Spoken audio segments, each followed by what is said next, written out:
That's really scary. Bubba, you look busted. You look like a zombie. You did this. This is your fault. And now for something completely different.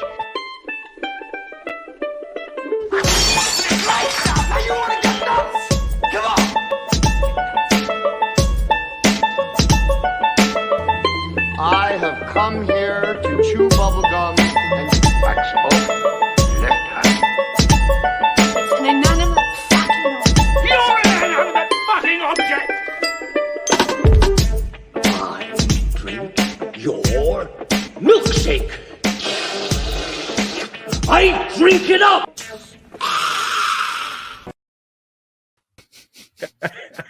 New intro. I like it. I like it. Yeah, threw a little schmeagle at the end of that thing.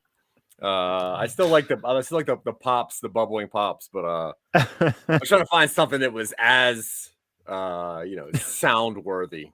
Oh, I figured.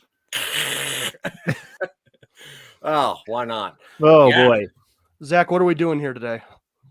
What are we doing here today? Hey, good question, Dylan, and you're full of them, and that's why I keep you around. So this is the Real Boys, and what we do on this show, at least for a little bit longer, is we take some of some people's, they're probably strangers, we take their top 5 movies, and then we kind of talk about them from a very single-minded point of view, which is cisgendered white men, and how we react to movies of yore. And yeah, the show has evolved over some time, but now we're wrapping up season 1 of this thing and then changing over to something slightly different for season 2, and we'll figure that out. But sometimes we do people's favorite movies, sometimes we do special editions. This is a special edition, Red Notice, which is the most viewed movie on Netflix to date. It has the most views of any Netflix movie that premiered. That is the craziest thing I've ever heard. Yeah, and it I makes think total sense to me. It does, yeah, because honestly, it's Ryan Reynolds, The Rock, and Gadot. There's not many names that are more popular right now. So if you just put any garbage out there whatsoever with their names in it, and people can watch it for free, why wouldn't they? Why wouldn't they? But if you don't know what Red Notice is, because you don't have Netflix, Red Notice is a 2021 American action comedy film written and directed by Rawson Marshall Thurber. What a terrible name. It stars Dwayne Johnson as Sounds like a very rich serial killer. Yeah, it sounds like the Thurbers. It sounds like I wrote his name and misspelled every single word of it. Rawson Marshall Thurber. It stars Dwayne Johnson as an FBI agent who reluctantly teams up with a renowned art thief, Ryan Reynolds, in order to catch an even more notorious criminal, Gadot. The film marks the 3rd collaboration between Thurber and Johnson following Central Intelligence in 2016, which does not exist, and Skyscraper in 2018, which is the same movie as 3 other movies, so it also pseudo doesn't exist. But if you've seen San Andreas, if you've seen what was it, the one with the Tower and the Pearl, Skyscraper, yeah, they're all roughly the same. Die Hard, yeah. But those are a few movies where The Rock is not in the jungle. Now within the last 6 years, The Rock is always in the jungle. Dude loves the jungle, which is crazy. Why hasn't comfortable? Why hasn't The Rock been in the remake of Predator is the question. If he loves to be in the jungle so much. I don't want him in Predator. I do want him in Predator. I do want him in a good Predator. Yeah. Not a Shane Black Predator. I don't need to hear The Rock making fun of people with Tourette's. I don't need any of that. So Shane Black and his stupid movies can get out of here. Yeah, they're set at Christmas. Whatever. I don't give a shit. Okay, so now the Real Boys. The Real Boys. There's a bunch of us, right? There's usually more than 2 of us. There's not usually more than 2. About half and half. Yes, half of the time there's usually more than 2 people. you know, it's like Menudo of the podcasting. You know, we started out with a generation, and now we're slowly cycling to a new generation. We're going to keep the name, but some people are just too old, so we don't talk about them anymore. It's going to become a legacy podcast for sure. Yeah. Now Chris Harvey, who sometimes pops up on this show, he might be around. Who knows? And if he's not, the other podcasters that are way too busy to be on here, you can see them probably in the show notes, maybe not. But one of which is obviously our favorite friend from the North, Mr. Phil Better. He is a podcast mogul, and I think that his new job now is to come up with 21 new podcasts a week, which is great because that gives me roughly 3 things brand new every single day to watch, / listen to / read. I don't know. He sends a weird text message thing out every once in a while too, which is mostly a coupon for something. I don't know what it's for. But have you guys checked out any of Phil Better's new shows this week before we hop into this? Red Notice. No. Great. Well, I'll tell you about one. There was a weird one that just showed up. There's only 2 episodes out. I think he's under some kind of lawsuit about it, but it's called Buck the Canuck, and he dresses up like a moose, and he asks people to ride them for at least 8 seconds, which I think is a Canadian thing. I have no idea what Phil Better is up to, but make sure you feel better with Phil Better Feels, which is his new CBD line of chewables. Feel better feels with Phil Better. Feels better. Feels better like Phil Better feels. Chewable CBD with Feel Better lets you fall asleep. Yep. Although if you wanted to fall asleep, you could just listen to one of his podcasts about like the stock market and shit. That puts me right out. Oh, yeah. His new one, I Wish Daddy Owned an Emerald Mine, where he looks at like famous billionaires and ignores all the problematic stuff, is really actually kind of dull. Yeah, it was weird because it seemed like he was going to try to start the trend of making blood emeralds because blood diamonds are now out. But no, it just changed into complaining about his dad and very poor investments of his dad. But so the 2 real boys that we got here, other than myself, which my name is Zach, I'm the 3rd best podcaster on this show. We also have Mr. James Ocean down here with his Ocean's 15 remake that should be coming out pretty soon. And you can catch Mr. Ocean. Where can they find you, Mr. Ocean? Oh, they can find me all sorts of places. Yeah, they can. They can find me on Generation Clash, which is a music podcast about music of different generations that I do with my kid. They can catch me on I Love This Terrible Game, which is a video game podcast where we talk about video games. And if you want something a little bit weird and different, you can check me out on Jack Billings Presents Haunted Apartment Complex, now on the Podmoth Network. It's a really weird show about people who are trying to make a paranormal podcast, but can't because of a third person who stops them from making their paranormal podcast. It's a very meta, weird thing. Yeah, we're definitely into meta and weird things here. Mm-hmm. Yes. And over here to my, I guess, left, possibly right. Who knows? This is the bakery ran low on stock, so call that bread notice. Yeah. Wow. I'm releasing a movie themed hip hop album. What a It's gonna be entirely punctuation rap. What a long walk to a stumbling punchline. Yeah.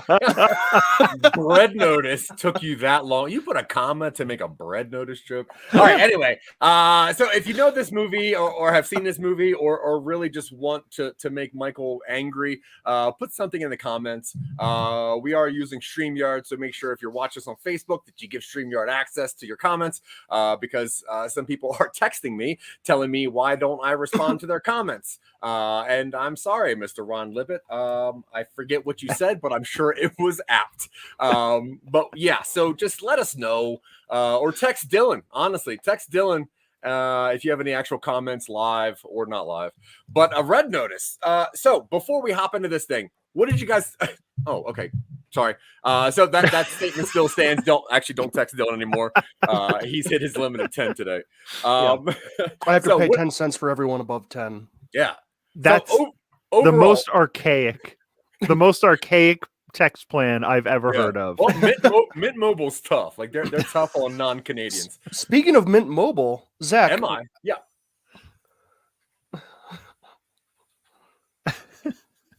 Yeah, Dylan, go ahead. Oh, sorry. Speaking of Mint Mobile, Zach, how is that relevant to the movie we watched today? Did you just start texting somebody mid-sentence? No. You're like, speaking of Mint Mobile, oh yeah, I got to text my mom. I blue screened for a little bit. I apologize. Oh, that's cute. Yeah, so Mint Mobile, obviously one of the many mega conglomerates that is owned by Ryan Reynolds. I don't think that one made its debut in this movie per se, but his gin definitely did. So you might have caught a glimpse of aviation gin being beautifully slurped down by Mr. Ryan Reynolds. That is his company's gin.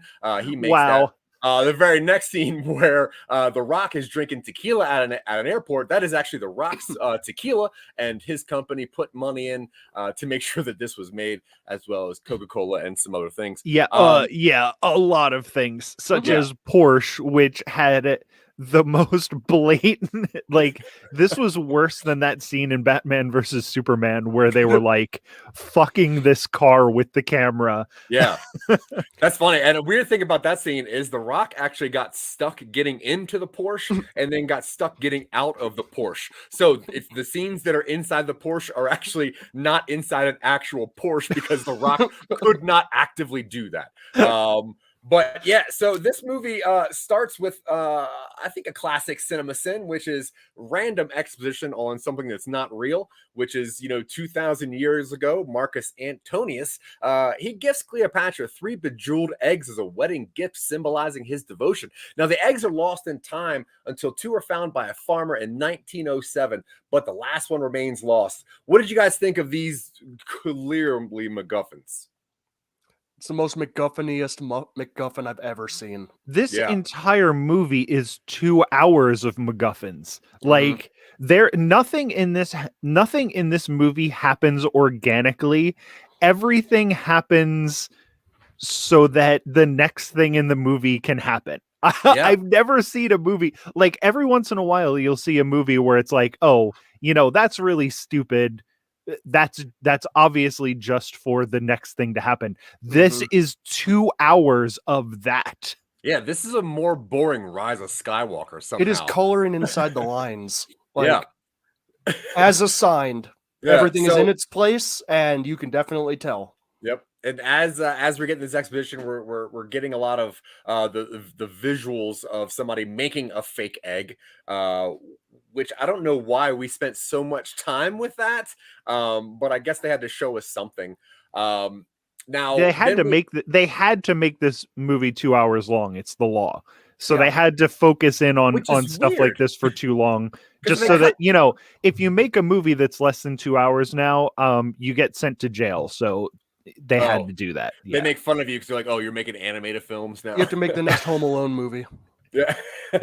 All right. So we hop to 2021, and Special Agent John Hartley, who's a criminal profiler for the FBI, is assigned to assist Interpol Agent Das in investigating the potential theft of one of the eggs kept on display at the Museo Nazionale di Castel Sant'Angelo in Rome.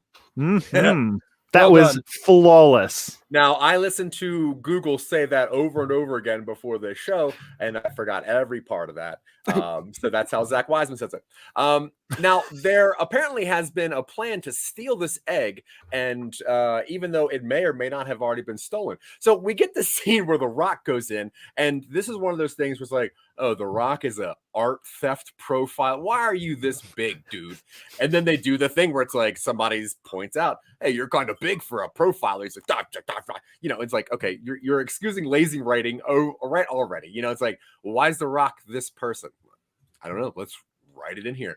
The one thing I thought that they did do in the beginning of this, which was somewhat different than I expected, was not having Ryan Reynolds talk for the first 5 minutes. I thought that was actually, I wonder if he was like bursting at the seams to say something, or if he was like mumbling under his breath during the parkour thing. It's the only part of the movie he's on screen where he doesn't fucking talk the entire time. Yeah. This movie, I think, out of all of them, is starting to show diminishing returns on chatty Ryan Reynolds, because seriously, it was hard at certain points for me to just not stop. I don't know. I didn't hate Ryan Reynolds in this movie. God, this is awful. I didn't enjoy this character, but he has less diminishing returns than like a Chris Pratt does. Like every time I see him, I do like him less, but I don't like him as much of less as I like Chris Pratt every time I see him. Yeah, but this is really just like Deadpool's C-level Well, material. That's his character. He's always Deadpool. Like this is the first time I felt tired of it. Like, yeah, I agree. Actively like, tired of it. Like every time somebody said something, I'm like, Ryan, please don't respond to this. I don't need this. Which is weird. Hey, Zach, witty quip. Witty quip? Witty quip. Yeah, I mean that's what he's known for. He's a witty quipist. Now the head of security dismisses the concerns. Now, okay, this scene made me angry. This is pretty much where I hated this movie, because The Rock is like, I think that's fake. Do you have thermal scanners? And the guy's like, yeah, obviously. And we check them all the time. He's like, well, then you would know that gold reflects radiation. And I'm like, why do they even have thermal scanners if they're not even checking? Anyway, so the way that The Rock decides that he needs to show people how smart he is to just pour Coca Cola on this egg. Cold, refreshing Coca-Cola. He had to go up to a kid who was holding a nice, cold, refreshing Coca-Cola and say, hey, kid, this Coca-Cola, this beautiful can of Coca-Cola is not allowed in the museum. You're going to have to hand me the Coca-Cola with the Coca-Cola label facing the camera so that I can hold it towards the camera and then pour this refreshing Coca-Cola all over this fake egg. And it really just shows you what that substance will do to your body once it touches you, which is what was this egg made of that Coca-Cola dissolved this? So was it made of like it was made of plot? It was like material. Beautiful 3D constructed interior with tissue paper on the outside. He spent so much time making this fake egg in the beginning of this movie. Okay, but also, so I hate that kind of stuff. And then Ryan Reynolds, who stole this egg, is still in the room. He's in the room.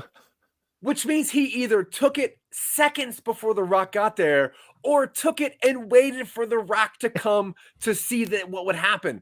And then another classic trope happens where they hit the alarm so that the secure doors shut, but for some reason, none of them shut at the same time. They only shut as soon as the hero/villain gets to the door, which is fine. And then The Rock's pectoral muscles break all security doors, which is awesome. So let me see, where was I in the thing? Now we were just about to parkour. We were just about to do a scene that was like the cool opening scene of Casino Royale, except bad. Yeah, it was we were about to do it bad. It was like if Will Ferrell and John C. Reilly decided to do the beginning of Casino Royale, because like one of them's kind of doing parkour, which is like I'm just jumping over stuff and then randomly on my back, and then the other one's like, I guess I might break through this thing and then magically appear next to Ryan Reynolds sometime. Like the layout of this building is so crazy because Ryan Reynolds is running around in circles and The Rock is always just right there, and then he's The Rock looked at the map before. He totally Jason Voorhees. I do remember seeing that where he like points up. He's like, "Yeah, I'm here. Ryan's going there. Okay, now he's gonna parkour." All right, okay. Now honestly, that makes sense. Now I think about it. Yeah, he is Jason Voorhees. Yeah. in this scene because that's what they needed him to be in this scene. So yeah, he's just slowly following the running guy around. Go ahead. The one thing cool that I did like in this scene was when they were on the scaffolding and he's pulling out the pins and the guys are falling. Sure. That was fun. Yeah, I always love a great accidental martial artist. It's like, I didn't even know I could do this. I'm just so great that I can do this, and I'm clever, and I have abs, which is always Ryan Reynolds' move. But luckily, because he can parkour and quip, he escapes, and he goes to his house in Bali by by taking a boat. You skipped the roof scene where we tackle him off the roof and they fall through like a bunch of roofs and fall onto... No such thing as fall damage in this movie. Yeah, so he does a Deadpool landing without they're the joke of it. Yeah, they're like falling on top of each other, and like these clay roof like tiles are just exploding, and then they just get up and start running again, and then they jump through the like cloth roof of a vendor, and where the old man from Aladdin starts. And then it just stuff happens. A bunch of stuff happens. The Rock gets into this beautiful Porsche, this beautiful sexy Porsche. We're watching this Porsche start up. We're going along the curves of the car with the camera. We're watching the Rock start this thing up, and the like holographic like gauges and stuff pop up, and it's like so cool. And then he jumps out and hilariously gets hit by a van right away. Yeah, I guffawed at that. I will say that I let out an actual guffaw. I did laugh at that when the I was like, man, a stupid car. I don't. Yeah, care. it was so stupid. All right, that's fine. Yeah, it was really stupid, but it was fine. Just like okay, so pulling the pins out of the sky. How did they go from the car thing to? Oh, okay, that's how it was. So the car thing they cut. Made it's Ryan through Reynolds, magic. Movie magic. Yeah, so they cuts to Ryan Reynolds on a boat, and he's going to his beautiful oceanside house in Bali, where The Rock is there. Well, he has to enjoy a glass of aviation gin, obviously, and The Rock is there, and so let's see, he The Rock is also enjoying a glass of aviation. Well, it is the best gin north of the Mason-Dixon, so that's true. Now they arrest Booth again and take him into custody. But there's this weird thing that happens where, unbeknownst to everyone, Booth's main competition, Sarah Black, also known as the Bishop, is disguised as one of the strike team members, and they swap the real egg for another forgery in the back of the vehicle. And the next day, honestly, it's that kind of movie where, like, when you watch it the first time, you're like, I guess this might be clever. And then you watch it a second time, you're like, why is any of this? Like, so at the end of it, we spoilers. The Rock is a bad guy. The Rock is a bishop. He's the second of three bishops of this Two movie. bishops and plenty of pawns, and There's then the 4 screenwriter bishops. high-fived himself. There's 4 bishops on a chessboard, but we get 3 of them in here, so stay tuned for the sequel. Clever screenwriting. Interpol agent's going to be their 4th. But because we know The Rock is bad, why does he go to the back of that truck to look where he knows Wonder Woman's going to be to take the? I hate when that stuff goes on. Because movie.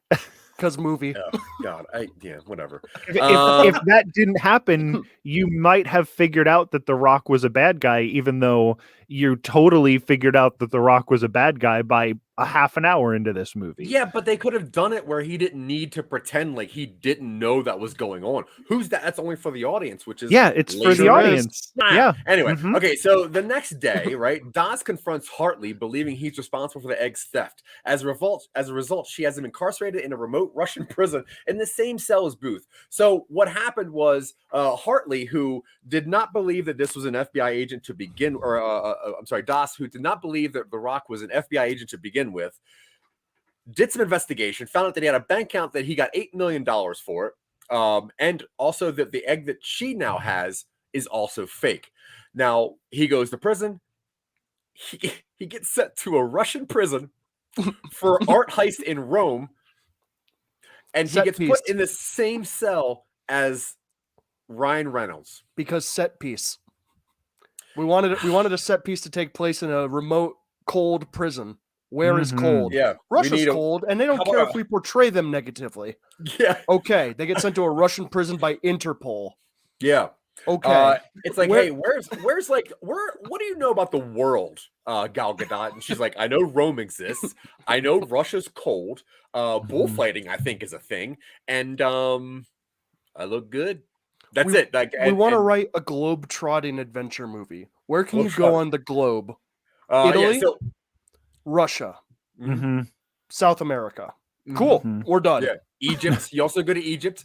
Now the cool thing is we have gone in this movie. Now by the end of this movie, we're going to have I think 7 total locations. Do you know everywhere they filmed this movie? L.A., Atlanta Georgia. only. Atlanta. Only. Atlanta. Every Didn't they single go to- scene.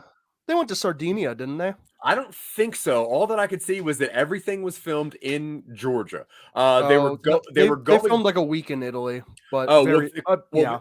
There was like a pre-pandemic thing where they were going to start filming in other places. This movie had an original budget of $130 million, which is crazy because it looks like one long green screen. Now here's the thing: they At got certain points, you're Yeah. like, "Whoa, this This is looks bad. shallow." If they're Yeah. ever hanging by one arm, I don't. It's like a Robert Rodriguez movie. They might as well be Shark Boy and Lava Girl. So they got 130 million. The Rock was really pushing this thing, and he got his company behind it. And he really pushed this thing to go right. The Rock gave himself $20 million for this movie. Now, pushing so hard, he actually almost got Tom Cruise to get to be the Ryan Reynolds person in this, which I can see that. I guess if it's less quippy, it might have actually made the movie better. Now, he promised Tom Cruise $20 million. Because of this, Gal Gadot fought the company to get herself $20 million as an equal star. Mhm. Now, Tom Cruise backed out. Everything else happened, pandemic, blah, blah. Ryan Reynolds came in under the assumption that he would get the same money that Tom Cruise would get. So all 3 of the stars got $20 million. This movie's budget went over $200 million. That's for insane. Hell yeah. For a I love Netflix it. property that is all green screened out of Georgia about some fake eggs. Let's bloat this fucking thing way larger than it has any right to be. I'm not like Gal Gadot Oh, it's a is corpse on the hardly beach. in this movie. This is a Rock and Ryan Reynolds movie. I'm glad that they all a hangout sesh that they just happened to record. Yeah, I'm glad that they Barely, it's not all a movie. 3 I'm glad that they got paid the same amount of money. But if anybody should have gotten paid less, it would have been her because she's in like 4 scenes in this movie. Yeah, but if you tell me a Rock is in a art heist action comedy, I'm like, I don't really care. If you tell me Ryan Reynolds is in an art heist action comedy, I'm like, yeah, sure, I've seen that before. But Gal Gadot is the only one that I'm like, all right, I guess I'll watch that. So I think because of her name alone, it just gets that pull.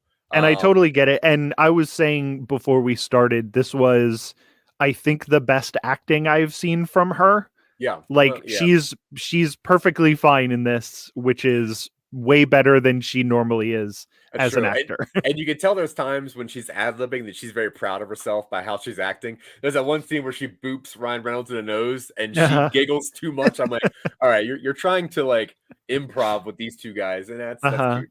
Okay, so shortly after they arrive to the Russian prison, they're brought to Black, or aka Bishop, where she proposes to Booth that they work together to find the 3rd egg, and revealing to Hartley that he does not in fact know of its whereabouts.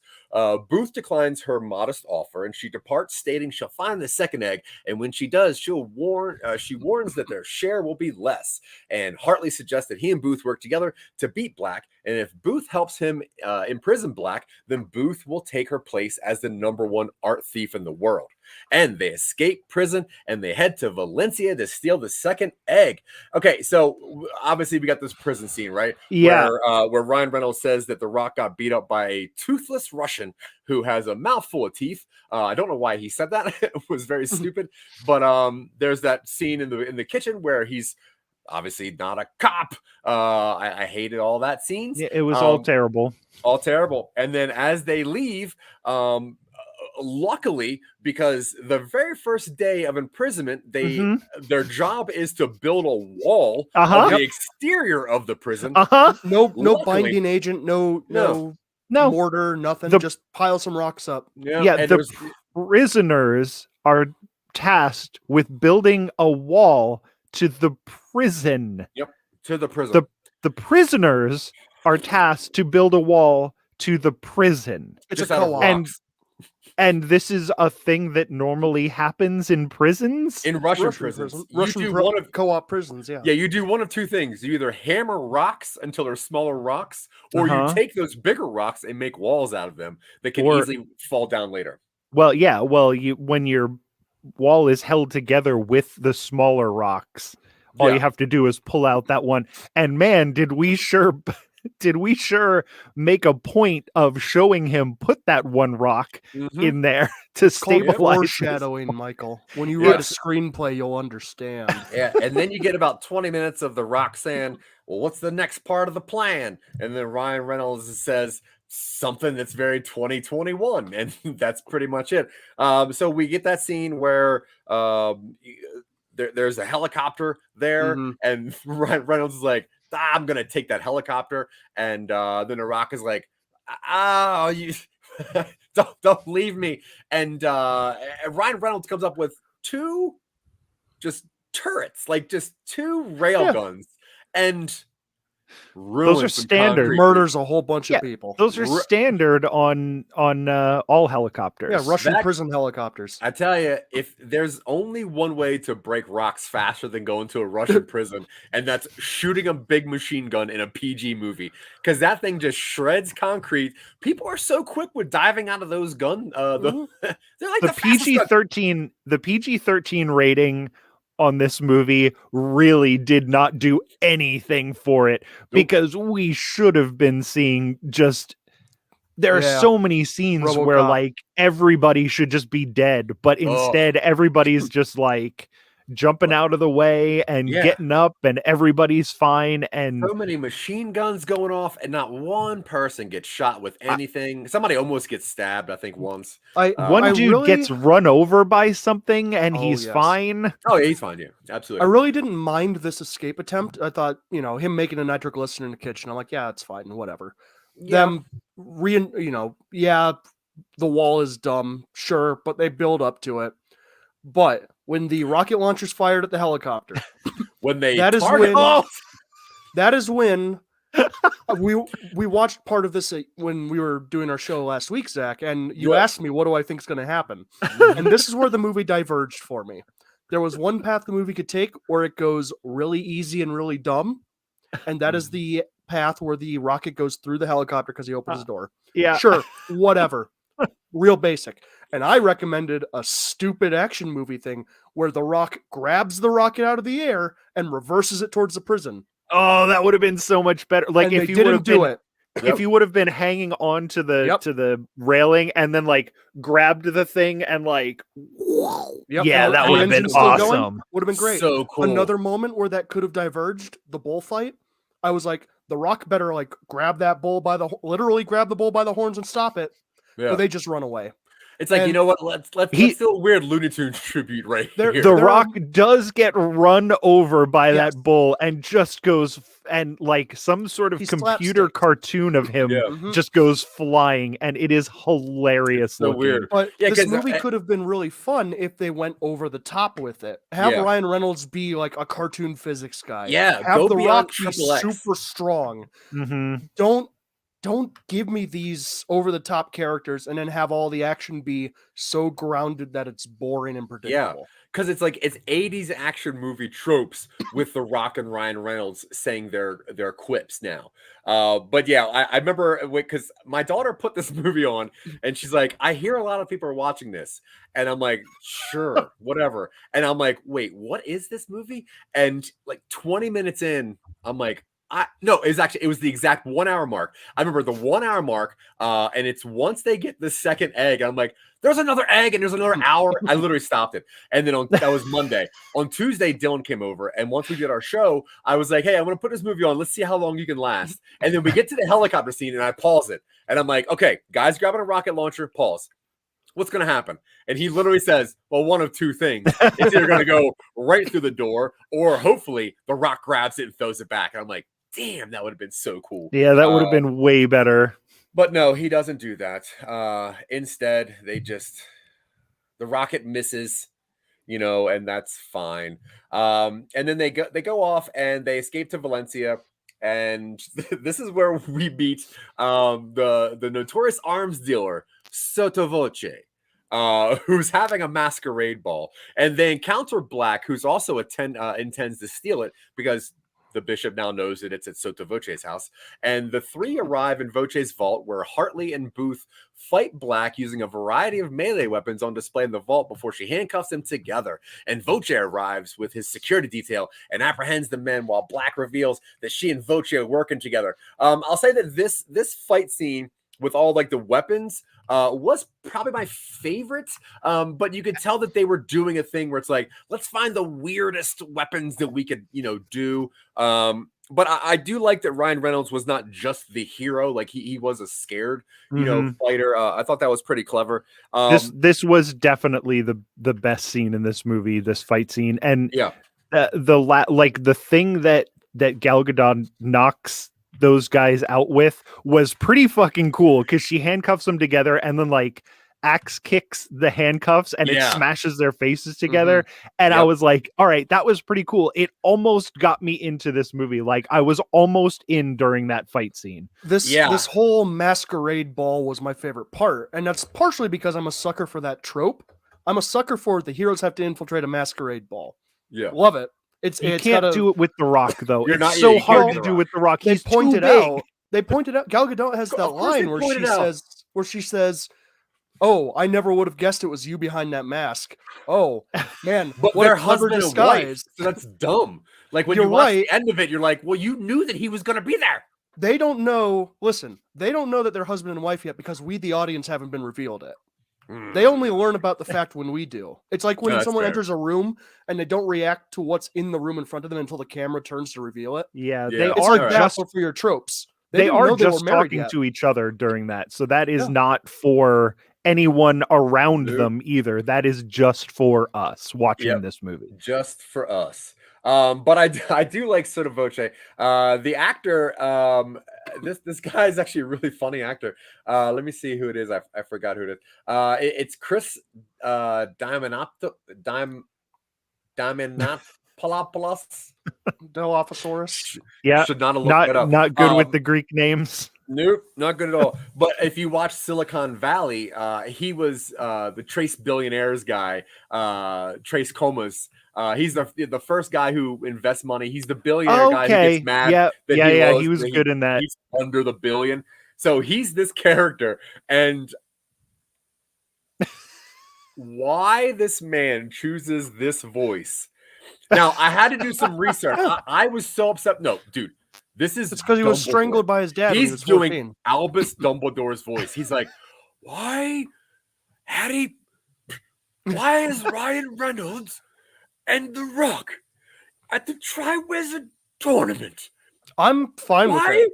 Yeah, well, it turns out, when he was 14, the character's dad choked him so that he messed up his vocal cords. It's a villain quirk. It's his villain quirk. It did not come off that way whatsoever. Give him an eye scar. You give him a raspy voice. You give him a metal claw hand. You can't get a Greek dude with cool back tattoos, blue eyes, and a raspy voice that makes him sound like he has weird.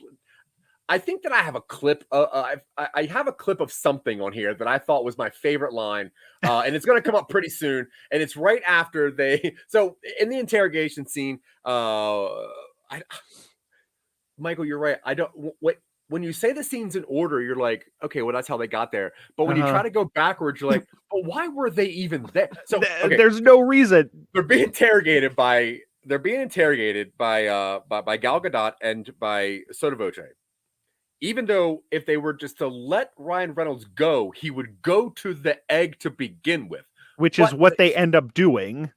Because that's what you got to do. Yeah. So Sotto Voce, who tries to choke out The Rock, and which is a weird scene because The Rock's neck is like a tree trunk, and he uses one hand. You can't even get around his Adam's apple with one hand, so you're not choking. You're not going to choke The Rock out, dude. No, that's like his fifth strongest muscle. But before that, you get Gal Gadot, who's apparently just electrocuting The Rock's balls. Yeah, and they tell you later that she actually does that just to unlock his handcuff. She didn't have to. Okay, anyway, so. They're just into that, man. I don't know what now, to tell Gal Gadot, who knows the other egg is in Egypt, which it isn't, but because she knows that it's in Egypt, she leaves after poisoning Sotto Voce. Now, Sotto Voce, who is obviously so tough with his throat and stomach that poison doesn't work on him. And he gets up and he tries to shoot them because he thinks they're taking his lady, which is crazy. He's like, that's my lady. And you're like, what? You're fighting for her? She poisoned you. Anyway, so he shoots, they dip, and where do they go? To a bullfighting arena. Now, they do this thing where, like, if I'm ever under something and I open a trap door, I'm probably going to understand where I'm at. They have to both get all the way out of the trap door before they realize, oh my God, we're in a Coliseum. Yeah, because the audience hasn't seen it yet. There is absolutely no way that bullfighting arenas have just a wooden trap door in the very middle of them. There's like 3,000-pound bulls running over those things, stomping on matadors constantly, and you're gonna just have this in the middle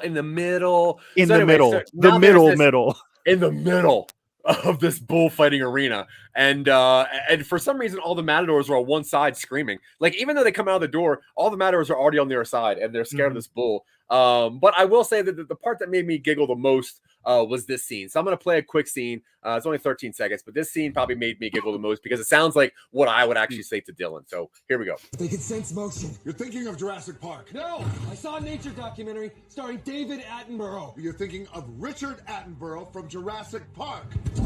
All right, yes or no? Was Jeff Goldblum in it? Oh my God. So that I like that. That scene made me kind of giggle because I'm always a fan of people that misinterpret somebody, and I always thought that it was David Attenborough in Jurassic Park. The same guy was like, well, that's just clever. Have a documentarian be in that movie to make it realistic. But so there's just his brother. Yeah, and then classic Looney Tunes. The bull hits its face on on the trap door because that's cool. Funny, right. Suspense, action, excitement. I didn't think of the Looney Tunes while I was watching this scene, but this is a total Looney Tunes scene. You could replace this with Bugs and Daffy, and it would be exactly the same scene. I fully expected Ryan Reynolds to tell The Rock that they made a wrong turn to Albuquerque, and I'm like, dude, this is friggin' filthy, you know. But all right, so now they leave Valencia.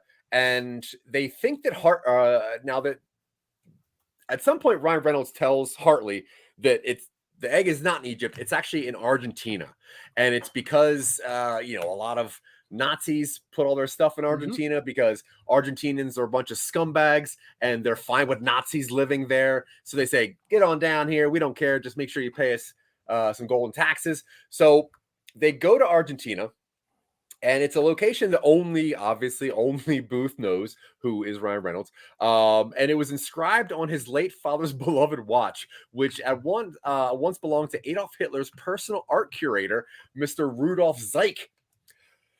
Oh, okay. So what did you guys think of this stupid watch thing? Were you into that, Dylan? No. The watch? No. Yeah, I didn't think so. You're going to South America. It's a historical art-based heist movie. You talk about the Nazis. It's another check mark that he saw in a different movie and used. Yeah. At this point in the movie, I said, you know what? I think the dishwasher needs to get emptied. I'm just gonna go do that while this movie plays in the background. And then when I came back, like after the bullfighting, I was like, dishwasher. Yeah. Chores are more enjoyable than watching this movie. So I emptied the dishwasher and I came back and I saw Ryan Reynolds throw a watch against a wall. And that was all that I know about the watch. That's pretty much it. He's got his dad's watch. He broke it at one point and then off screen, he fixed it and kept it. And then Rock's like, I thought that you broke that. And Ryan Reynolds like, I fixed it off screen. Duh. Although there wasn't a band on it. And then he makes an ICP reference because he's shocked by magnets.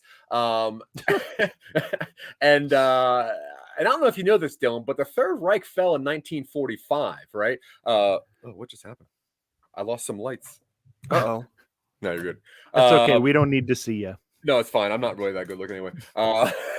So that's when Zeick fled Europe for Argentina with the egg. And the duo, they have to search the jungles because, like I said earlier, The Rock has to go into the jungle now.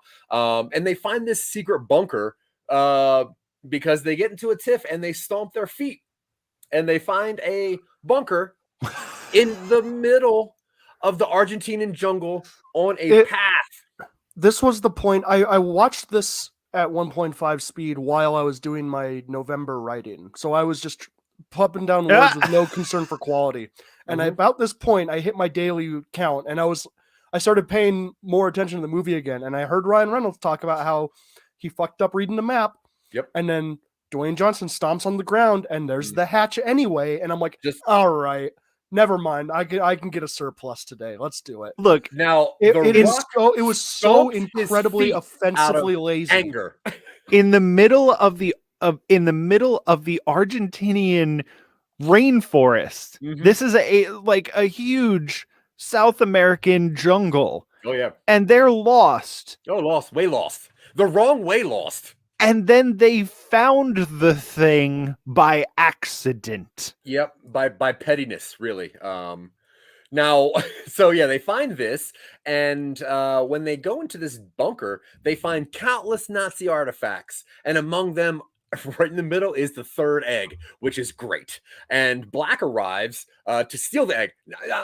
Out of nowhere, Gal Gadot just walks into the same place that they were, and she says there was another entrance over there. Her player has a special ability called "Your entrances are bullshit," which means she can just show up randomly. She could just with show no up. Consideration.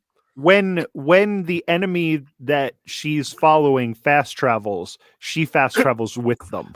Now, later, they need to get out of the bunker, and she doesn't know how to do this, even though she got there some way, which was not the secret entrance from the Amazon, which is fine. Zach, you're not supposed to pay attention to what you wrote 2 minutes ago. Oh, okay. Did I write Object permanence doesn't exist in a screenplay. Yeah, okay. If you go back and read what you already wrote, you're doing it wrong. You don't even need to remember it. Well, that's why I get Dylan to write the stuff, and I just read it. That way I don't have to think about it. But in this movie, I have to think about it. Now, they have to get out of there because Interpol comes. Also, how did Interpol get there? Did they take this? I still don't understand how Interpol got there. Don't worry about it. We need conflict.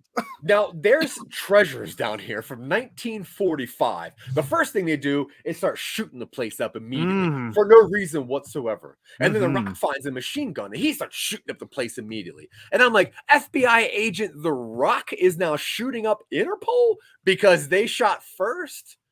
Maybe this movie isn't as straightforward as it's trying to be.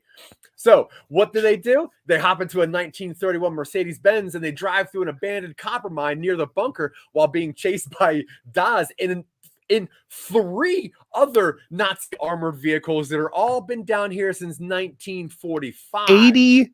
80 years. Yeah. Dylan, and all of those vehicles just start right the fuck up. Dylan, can I ask you a quick question about science? Sure. Do you know how long gasoline stays active or able to combust? 3 to 6 months. 3 to 6 months. But 5 minutes ago, Ryan Reynolds said this baby probably still runs. So there you go. That's all you need. The movie works. Don't worry about it. The other 3 armored Nazi vehicles that all have front cranks just start right up quickly. A little bit of black smoke. Probably still run. Yeah. The cranks are what makes it go. There was one Argentinian guy whose job it was, he would go in, he would add the additive to the gas so that it didn't go. Yeah, he would start it every once in a while. Crazy over the top version of this movie. There's one person on the front of every Interpol car just rapidly cranking it as they're driving.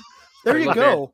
Yeah, they start one of these things out the Now they break through this copper mine, which is the size of one mine cart. At some point, it becomes a 4-lane highway with random carts of dynamite on the side. There are also some sticks in there that they can crash into that are not in any other part of the mine, which is pretty cool. Then the mine.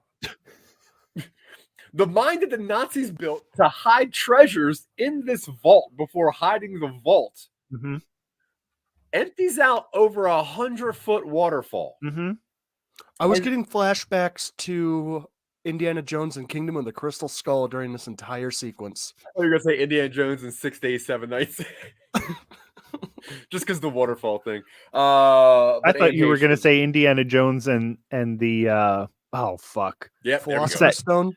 No, the movie with Tommy Lee Jones where he kills his wife. No where he Country doesn't for kill Old his Men? wife. It was the one-armed man, dude. It wasn't me. It wasn't me. It was the one-armed man. I don't care. Oh, and then one of the worst movie tropes ever. The cop looks over the side and doesn't see any humans and decides that they are dead, and they just leave. And everyone just leaves, I guess. They'll leave. They're fine. They're dead. They're dead for sure. Now, Booth swims to the shore with the egg, only to discover that Hartley and Black are actually romantic and professional partlers. And Hartley has never... Hartley was actually never in the FBI, but was a con man like his father, both going by the aliases Bishop. Booth surrenders the egg and they leave him handcuffed to a tree in the rainforest. You guys have any comments on this scene? Ryan Reynolds is now tied to a tree. Yeah, no, I was terrified because I was like, I can't believe they're just going to let this guy there to die.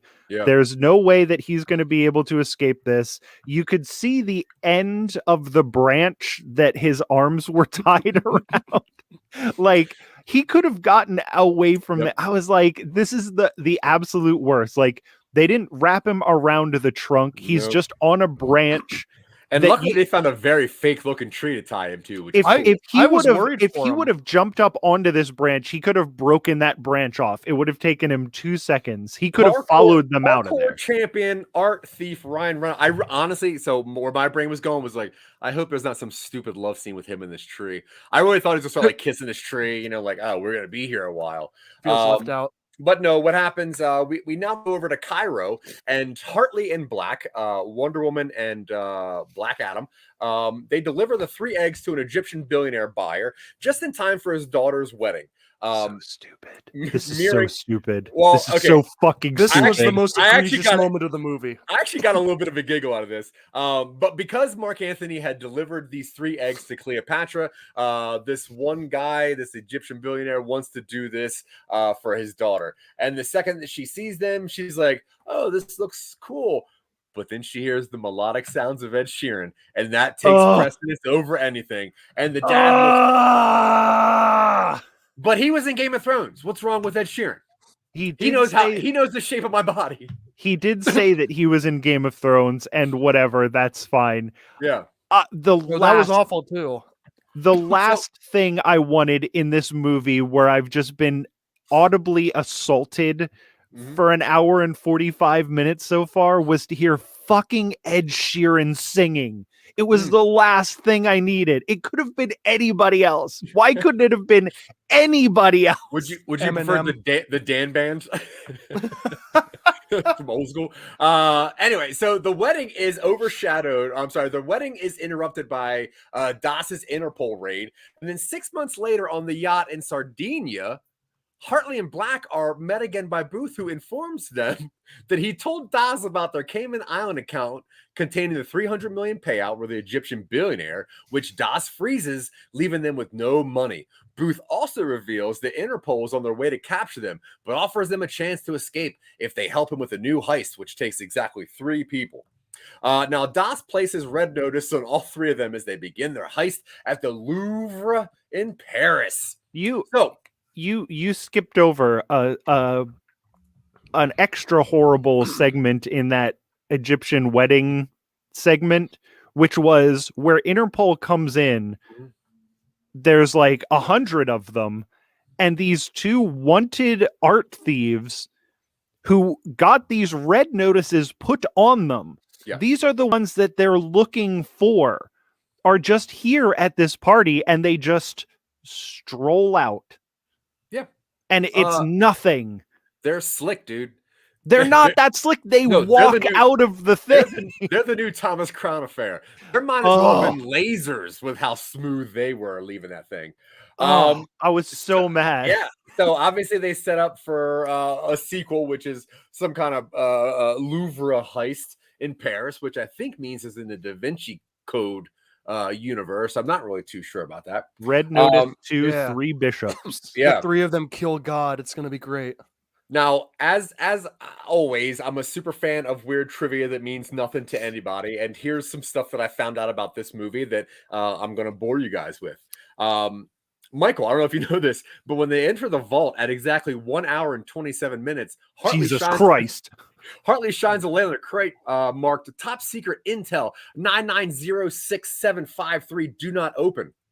Do you know, Michael, that's the crate number which holds the Ark of the Covenant? I was going to say the Ark of the Covenant because of course it's the Ark of the Covenant because that's what this movie is. This movie is ripping off 19 other things, and of course it's the Ark of the Covenant. What a clever reference to a movie that I had not linked to this one originally. So, Dylan, like we said earlier, obviously the eggs are a MacGuffin. And I had to figure out what the definition of MacGuffin was and where that came from. Do you know where MacGuffin comes from? Isn't it from like a TV show? It's not. The movie, so MacGuffin is actually a Hitchcockian term for an object at stake in a suspense thriller. Hitchcock actually explained it as one man telling another man that it's a device to hunt lions in Scotland. And when the other man replies that there aren't any lions in Scotland, the first man says, guess there aren't any MacGuffins then. Obviously, so that's where the MacGuffin came from. And if you remember, The Rock asks Ryan Reynolds where the egg is inside the vault, and he says, look for a box labeled MacGuffin. I missed that line, and I'm glad I did because I would not have finished the movie. I may have been folding laundry at that point. Yeah. And like we said earlier, the meaning of the character's name, Sotto Voce, played by Chris Diamantopoulos, is undertone or to lower one's voice. Sotto Voce means to lower your voice, or being under your breath in a private manner. And wow, what a clever name for a villain who does exactly that. Eddie. You can just hear Michael impersonating them. Yeah. Now, I don't know if you know this. This is one of 2 heist movies that Netflix debuted in 2021. Can you name the other one, Michael Colby? No. There's no other heist movies. Army of Thieves. You're right. Good job. Okay, so way better than this movie. Yeah, that's true. Army of Thieves actually was somewhat entertaining. I thought you were talking about Army of the Dead. Nope, it's a prequel to Army of the Dead. Oh, Jesus fuck. About the safecracker. Yep, and that is Netflix's other one. I'll never watch that. If you might have thought that some of these characters seemed like they've done this kind of thing together, it's because they all have. This is the second theatrical feature film collaborated with Gal Gadot and Ryan Reynolds. They were in a movie called Criminal, which does not exist, 5 years ago. This is the third theatrical feature film collaboration of Ryan Reynolds and The Rock. You got Free Guy and Fast and the Furious Hobbs and Shaw, which this is pretty much that in Indiana Jones. And yet this is the fourth theatrical feature film, the collaboration of Dwayne Johnson and Gal Gadot, because they were in Fast and the Furious franchise, Fast 5, Fast 6, and Fast 7 together. And I had a way better time watching Hobbs and Shaw than I did this. Any of the Fast. That movie's over the top. This movie is just dull. Oh, and finally, as always, did you guys happen to stay till after the credits? No. Absolutely not. Absolutely not. I would have been so mad if I would have seen a stinger after this fucking movie. Well, I ran my mouse along the timeline and I'm like, is there footage after the credits? I didn't see any. And I'm like, so cool, that's the thing. I don't need to watch it. There isn't a visual. You wouldn't have seen anything. Oh my God. But what you would have heard at the very end of the credits is you would have heard Gal Gadot say, don't miss me too much. Ta-ta. Why? I don't know. Franchise, baby. Don't know. Yeah. Give me that cash. So, the worst part about it is it worked. Like, people are watching this movie, so they're going to make another one. Yeah. Hell yeah. But it's a free movie to watch, which is just kind of like, let's hear Ryan Reynolds' new jokes. Like, that's all it is. It's just the same regurgitation. It's like nostalgia, but for last week instead of for 20 years ago. It's ridiculous that these movies are being made, but everyone pays for Netflix, so you're not losing anything but time. And it's The Rock being The Rock. You know, like, you can't have a more Rock movie than this. You can't have a more Ryan Reynolds movie than this. It is Gal Gadot being Gal Gadot. Like, there is nothing about this. and they were all fine. The Interpol agent was good. The Rock was good in this. Ryan Reynolds was fine in this. Gal Gadot was good in this. Everybody did a fine job. The movie was nice to look at. The scenes and everything. The action was fun, but it was so stupid. Yeah. Like the only thing I could think of was there is no reason for this movie to exist except for this movie to exist. The only reason for the movie to exist is so that the movie can exist. Yeah. And I guess that's what people want to see.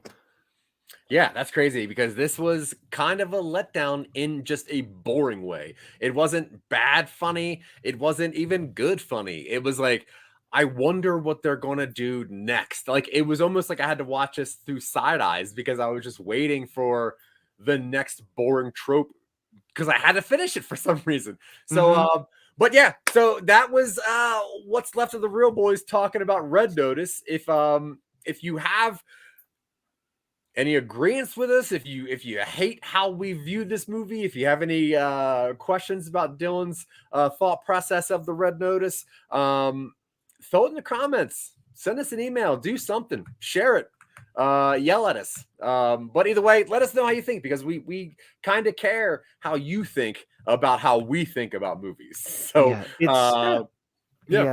If you want to watch some guys that like dumb movies and all have the same opinions and good happy opinions, I'm sure you can find another podcast that talks about movies. So OMG, I'm sure you can find a movie podcast where a bunch of dull people talk about boring movies. Yeah. I'm sure that exists. It's not here though.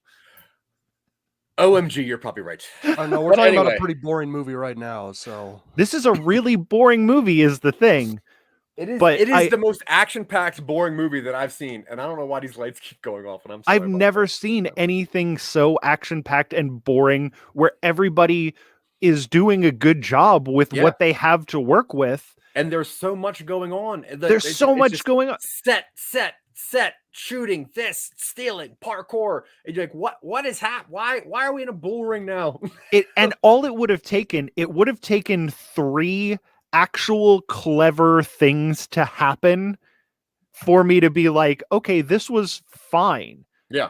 But nothing clever happens. It's just the dumbest way to get your movie to the next thing. They just the dumbest and laziest way to get your movie going was all this was. I agree. And it drove me absolutely insane. It felt like, you know how like the Uncharted games, they come up with the set pieces first and then they write around them. This reeks of that. Yeah. They came up with these set pieces and then they went, well, how are we going to get them there? Who cares?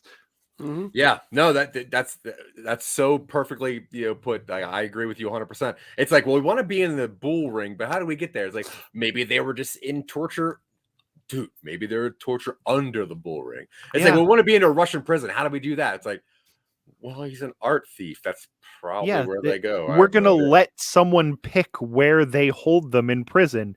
And of course it's going to be in Russia. Yeah. And then the bulls are loud, so they can't hear you scream. So one of my biggest problems with this, well, there's a lot of them, but one of the things that really just made me angry was the scene where when Das tried to call FBI to check on Hartley and Gal Gadot intercepted that call to say that he was not an FBI agent.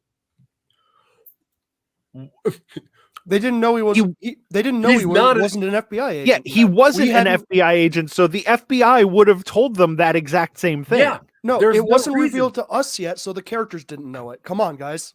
But so that means that at that point, Gal Gadot thought that he was an FBI agent and needed Das to not know that. And she thought the best way to do that was to intercept the call and say what they would have said anyway. Yes. Anyway. All right, let's go over reels and let's wrap this guy up. Now, Dylan Terry. Yeah. The master claster of words. Whatever. I'll take it. I'll add that to Look, the log line of my resume. Look, it's not me, pal. I'm allowed to mess up words. That's you. Anyway, out of 10 reels, or I guess 5 doubled, you idiot. How many reels out of 10 do you give this?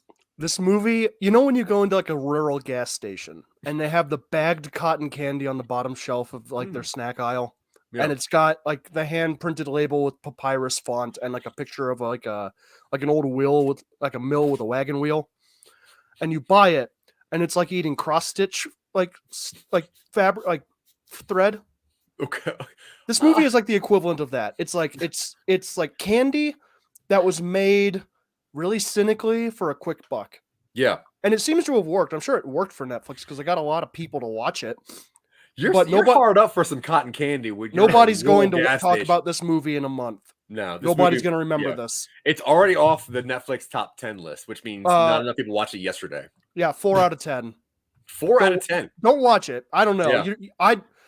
If you have ever seen an action adventure movie with multiple locations chasing a treasure thing, you won't get anything fresh out of this. Yeah. They all put in better performances in other movies. They do more fun movies elsewhere. Yep.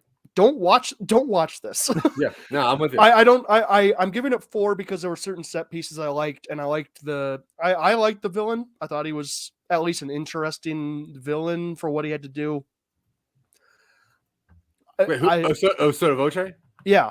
He wasn't really the villain, I guess, but no, you're right. He's just a character. If you'd have taken his whole thing out, it wouldn't have mattered. He's the surface level antagonist. But man, just don't watch this. Yep. Don't watch it. Michael Colby.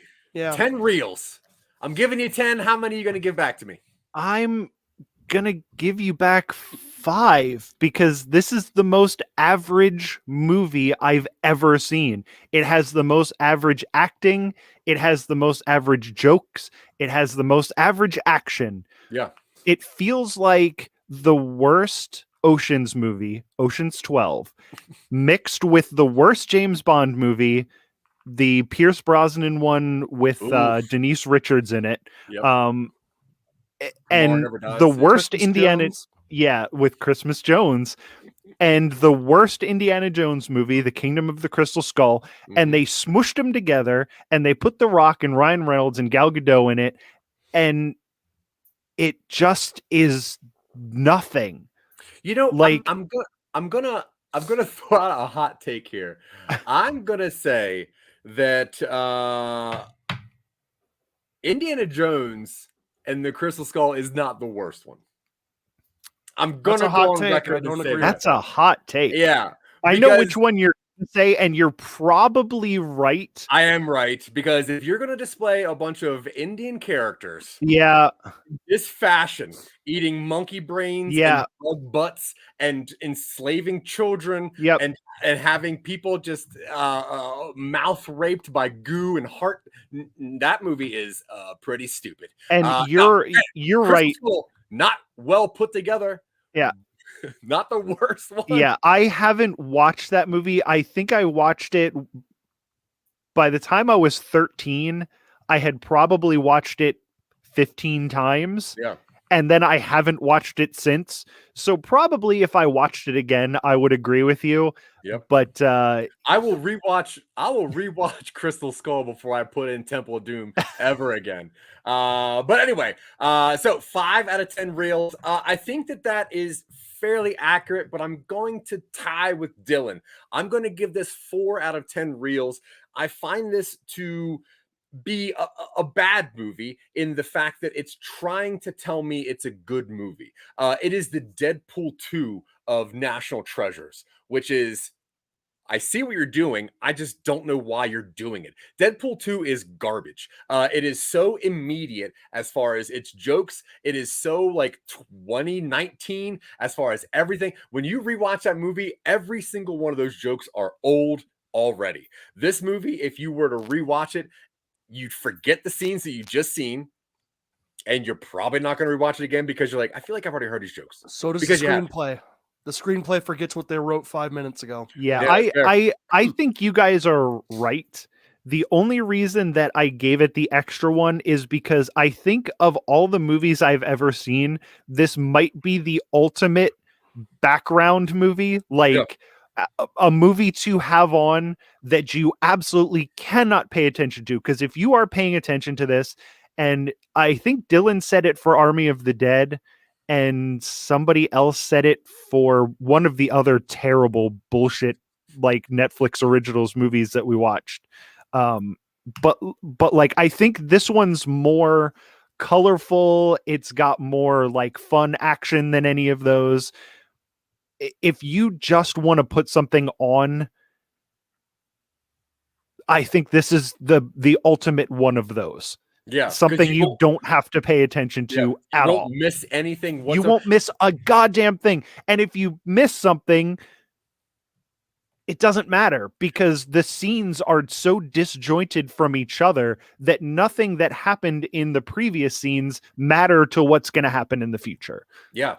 It is an odd movie where if you take out any scene, you will not miss it. You will not miss it. There's not a scene in this movie that is needed to make the movie complete, because everything gets retold and retreaded and over again. You're like, I get it. Anyway, so we give this 13 out of 30 reels, which is roughly four reels. I think unanimously we're gonna say you can skip this if you want to. Put it on if you're gonna walk out of the room and you want your neighbor to think someone's home.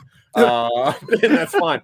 Yeah, and you won't miss anything, and you'll make sure there's a sequel, which could be more, because if they get more than $200 million, maybe they'll get a good movie.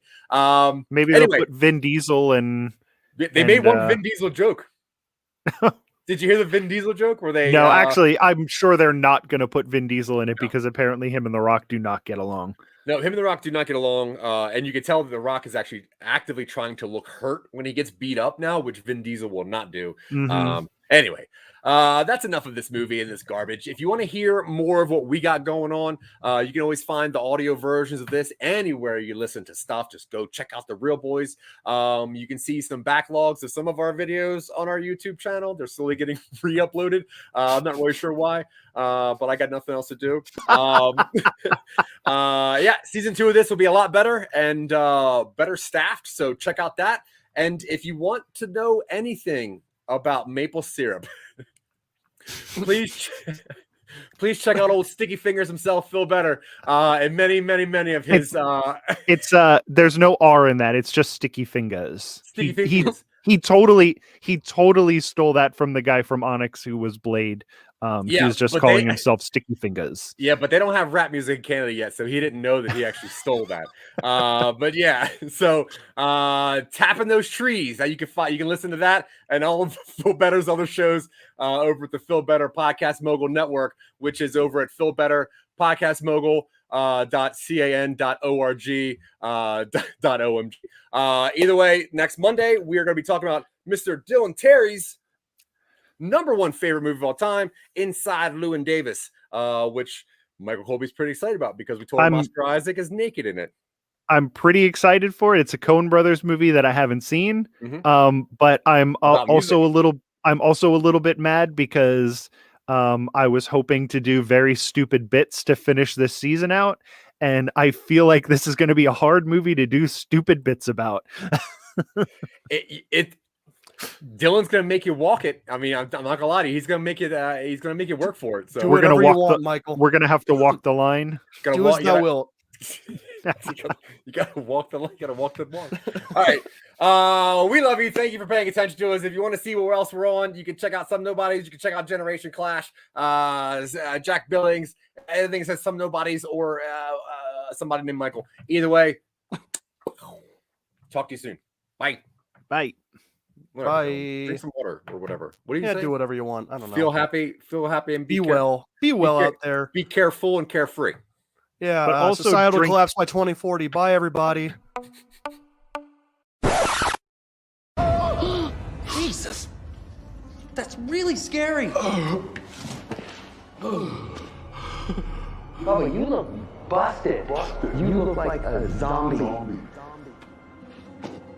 You did this. This is your fault. And now for something completely different.